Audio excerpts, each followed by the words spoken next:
Hey, what's up, guys? It's Gabe Monroe with Air.ai, and as you can see, I'm still traveling with my family, enjoying the beautiful outdoors. Absolutely love it.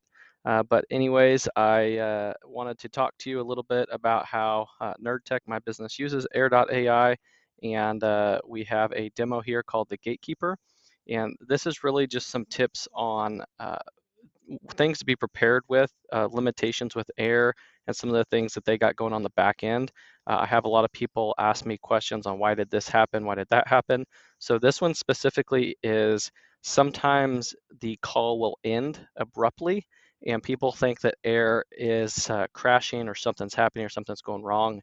And it'd be really nice if you got like an Air code to tell you what happened or something like that, but unfortunately they don't have that built in yet. So one of the most common things is if you're calling business to business and you're calling an office, the first thing that can happen is, let's say it's a doctor's office and they were saying, "Hi, this is Sam. May I speak with Dr. Johnson?" And then maybe there's a front desk assistant, and the assistant says, "I'm sorry, Mr. Johnson is unavailable. May I take a message?" So those words, "I'm sorry, Dr. Johnson's unavailable, may I take a message," is actually going to trigger the call to end. And the reason why is because on the back end, Air has voicemail detection going on, and the voicemail detection is supposed to detect, obviously, if there's voicemail, and that type of language actually sounds enough like a voicemail that it's going to hang up. So it used to be early on in Air, I've been with them for a very long time, that we were picking up lots and lots of voicemails, and people were really complaining that they were wasting call minutes on voicemails. I think they've made it almost a little too good. I feel like it needs to be relaxed a little bit, but it's really, really hard to judge that because people really do get upset when they waste minutes on voicemails. But on the flip side, with really good voicemail detection, sometimes it makes a mistake thinking that the receptionist could be the answering machine if she sounds robotic or if she has language that sounds like voicemail. So that's the first thing that can happen to make some of these calls go bad. And maybe you wouldn't know it. The second thing is I just want to show you here. Here's an example of how we would get past the gatekeeper. So, hey, may I speak with Mr. Johnson? You could have branches here, and here's what the branches look like.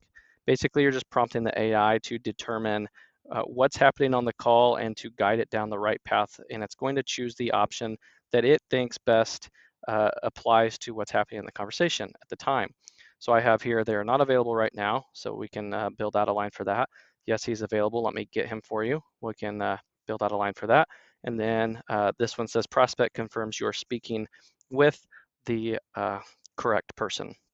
So it should go down this path if Dr. Johnson picks up and says, yes, this is Dr. Johnson. How may I help you? And so then let's pretend this is for a magazine subscription for his doctor's office, which this is actually a real life scenario I helped a client with. And this is going to say, thanks, your magazine subscription is overdue and just need to verify the last four of your credit cards so we could renew. Would you like to go ahead and renew your next year? So if Mr. Johnson were to say, yes, let's go ahead and renew, the last four of my social is 5555. Oddly enough, I've actually had this trigger the voicemail detection because in voicemail detection, it's listening to a phone number because sometimes voicemails say uh, they're not available. Please leave your number at the tone of the voice or something like that. I think this one especially, they should take a look at making better because I've had several scripts trigger the voicemail detection off of verifying the last four of social, verifying the last four of a credit card, or even verifying somebody's phone number. It only happens if it's, I think, like about one or two nodes to the top. So it might even do it right here. But if we got down here, then it should be far enough away. So that what's happening is there's a certain amount of time, like 30 seconds, where the voicemail detection system is listening for anything that sounds like a voicemail or phone numbers or any sort of leave your number after the beep type language. So it might sound silly to you, but I have talked with the development department behind building this and the voicemail detection system and have confirmed that that's happening. I had one particular client, it was just dropping calls, and it was happening at the same node because they were actually verifying numbers just like this. And for some reason, I thought it was a voicemail. So, and a beautiful butterfly just flew past. But anyways, yeah, this was just going to be a real quick video giving you some tips on those errors and how to kind of avoid them.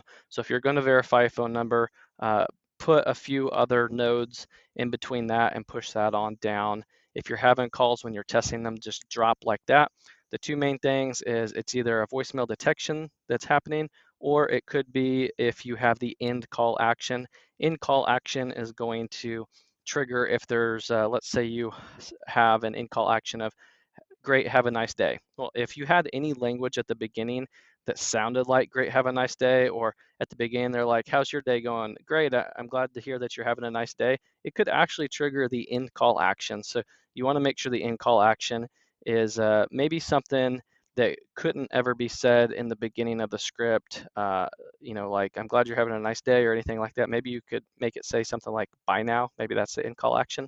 That's another thing I've seen that has triggered calls to end a little too early, and people don't understand why as well. So anyways, short video today. Happy Friday, guys. Hope you had a great week, and I hope this helped you navigate some errors if you've had those errors. If you haven't, well, now you can be aware of them.